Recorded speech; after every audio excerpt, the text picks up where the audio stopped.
Monument. Oh, sorry. Let me put this down. Yeah, hi, thanks all for coming out. My name's Colin Haffey. I used to work with the U.S. Geological Survey at Bandelier. Now I'm with the Nature Conservancy, though this is semi-unaffiliated with them.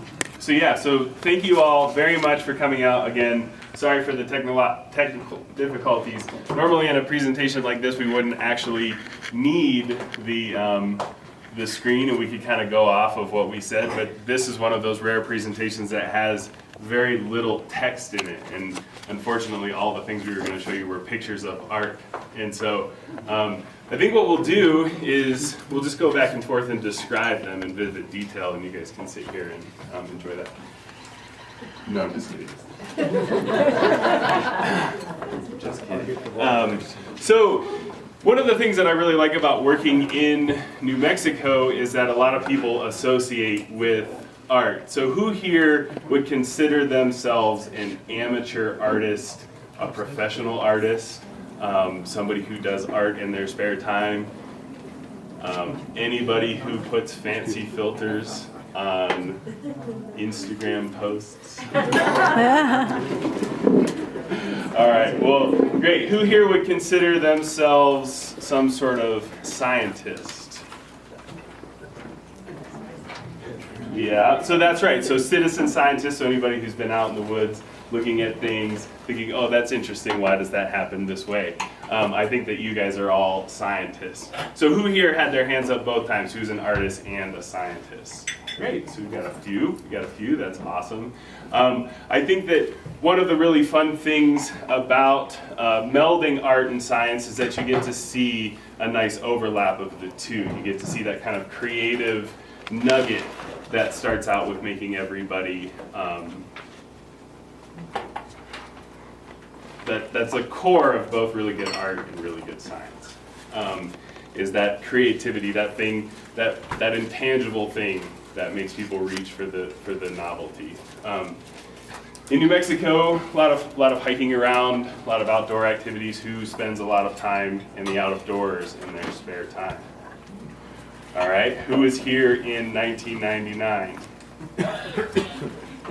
Great, so in that time that you've been out hiking around, doing art, doing science, enjoying the woods, in 1999 things are looking a lot different now, right? Who here has been evacuated one time? Who's been evacuated 2 times? Who's been evacuated 3 times? Yeah, the 3-timers. I'm sorry, that sucks. Let's just say it. That sucks.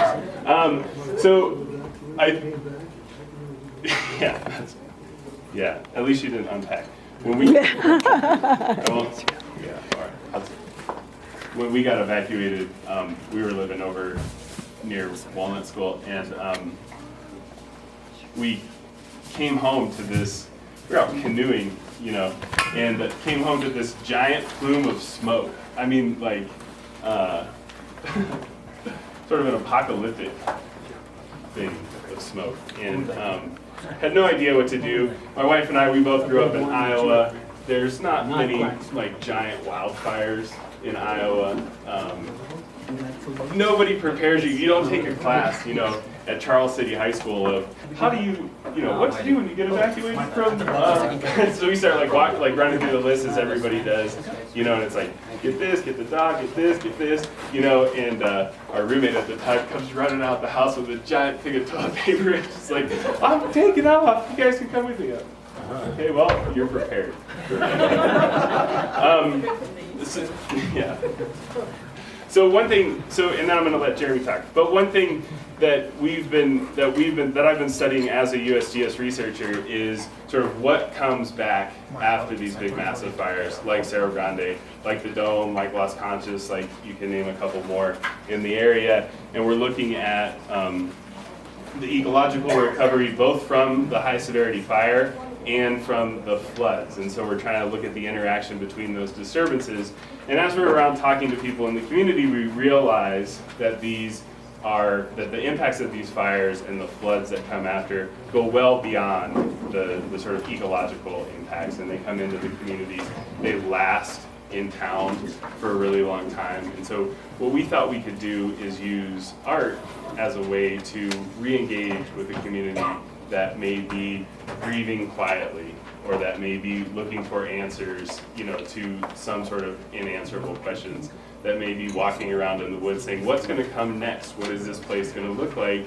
And to some extent, science can answer some of those questions, but science falls short when it says, what is this place going to feel like? What is it going to be like to walk around in here?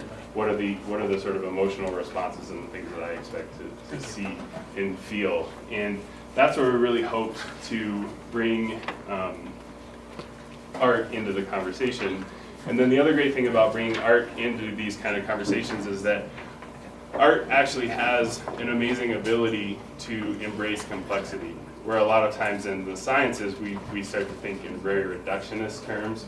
We try to bring things down to its simplest form, and art in a lot of cases does the opposite. And it says, let's embrace all of this complexity over here and try to deal with that as a whole. And so having those two sort of juxtapositions works really well in these art and science partnerships. And then I think that in that kind of embracing of complexity, you encounter a lot of uncommon conversations.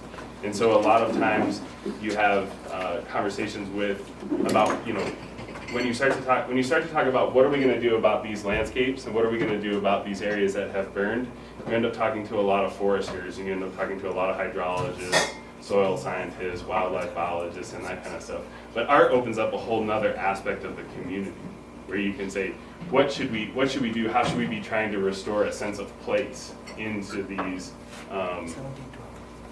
environments, into these landscapes? How do we make a sense of place that's resilient to climate change? How do we do that kind of work, and how do we frame that in a way that can be put into an environmental assessment? And so